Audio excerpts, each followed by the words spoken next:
pomeriggio a tutti e bentornati su UCapital 24 e soprattutto benvenuti alla nuova puntata del nostro speciale sulle elezioni americane. Quest'anno gli occhi del mondo sono puntati su due figure di spicco dagli stili molto diversi: Donald Trump, ex presidente e candidato del Partito Repubblicano, e Kamala Harris, attuale vicepresidente, candidata invece del Partito Democratico. Nella puntata di oggi cercheremo di comprendere meglio quali sono le loro proposte su questioni urgenti come l'economia, la sanità, l'ambiente, ma anche la politica estera, e lo faremo con l'aiuto di un ospite d'eccezione, John Tabacco, noto analista politico e commentatore televisivo americano in diretta proprio da New York. Welcome John, and thank you for being with us today. It's such a great honor.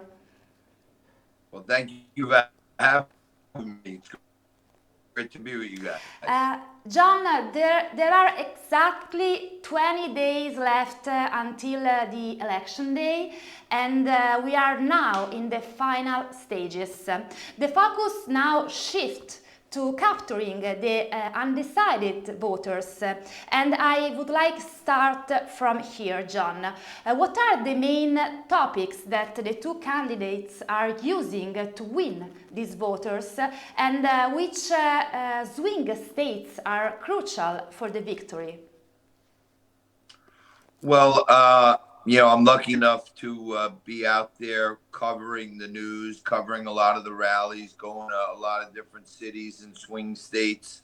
And I talk to a lot of people on the streets, people who are both Republican and Democrat and independent.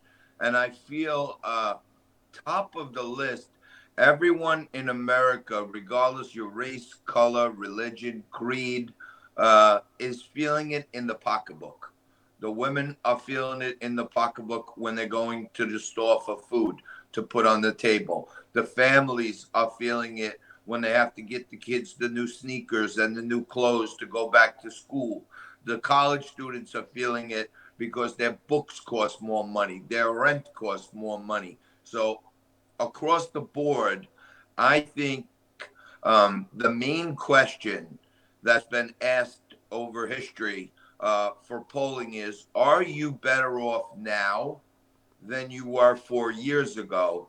And I think the overwhelming majority of people I'm speaking to say, no, I am not better off.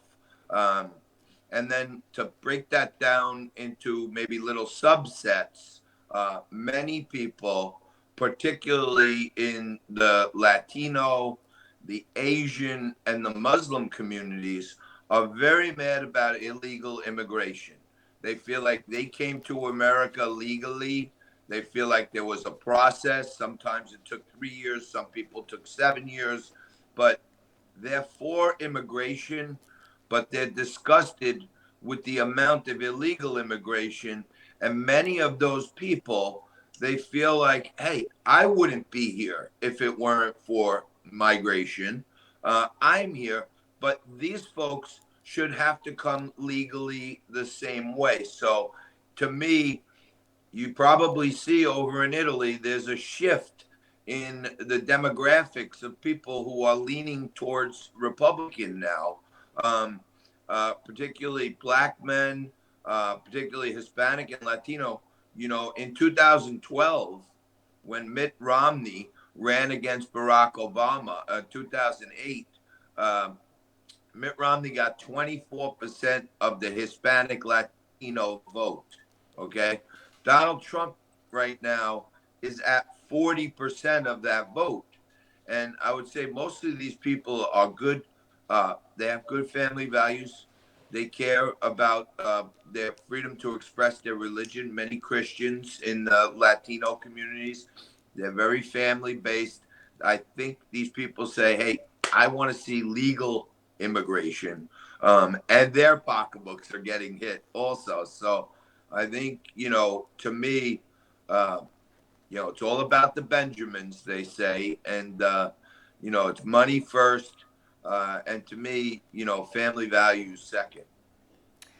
Thank you, John. You spoke before the economic problems of the family, and I would like to know what are the key differences between the candidates in terms of economic policies?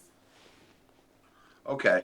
Well, just to start off, when Donald Trump left office, the rate of inflation in America was 1.4%, which is a very manageable. It's almost good for GDP to have a little bit of price inflation, because that means you're stimulating consumer demand. So as you create a little more demand, that means more people are working.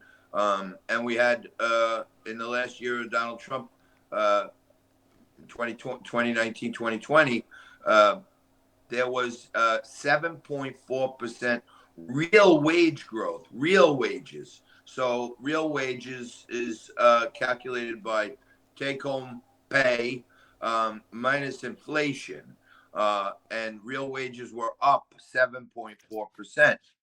The difference I could say right off the bat, to keep it simple for your viewers, is Donald Trump had a 1.4% inflation. Kamala Harris has been the second in command. She's admittedly said that she was on board with everything Joe Biden did. They had an inflation rate that grew to 9%. And many people, I'm sure your viewers are very smart. When you see inflation coming down, that's the rate of inflation that's coming down. So they're not bringing prices down.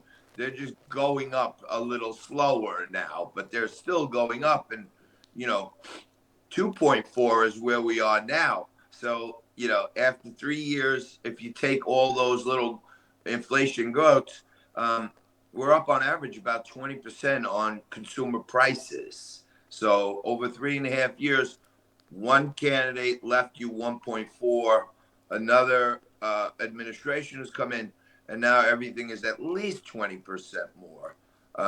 And then, secondary to that, real wages are down 3% under Joe Biden and Kamala Harris. So you went from up 7 under Trump to down 3. So regular American folks are actually minus 10% on their real wages. And that's why it's hitting the pocketbook. You get less money in the pocket and the gallon of milk costs double. You're losing both sides. So I think that's the way a lot of people are feeling right now, unfortunately. Yeah, thank you for the answer, John. As a final question, I would like to know how American people are feeling in these last days before the election. What is the sentiment like?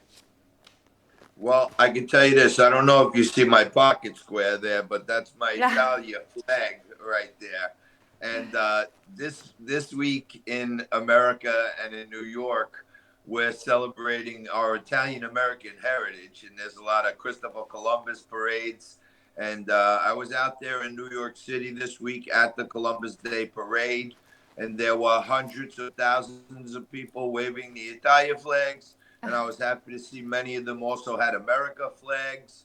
And right now, for me this week, spirits are high. But I would say in America, people are very pensive.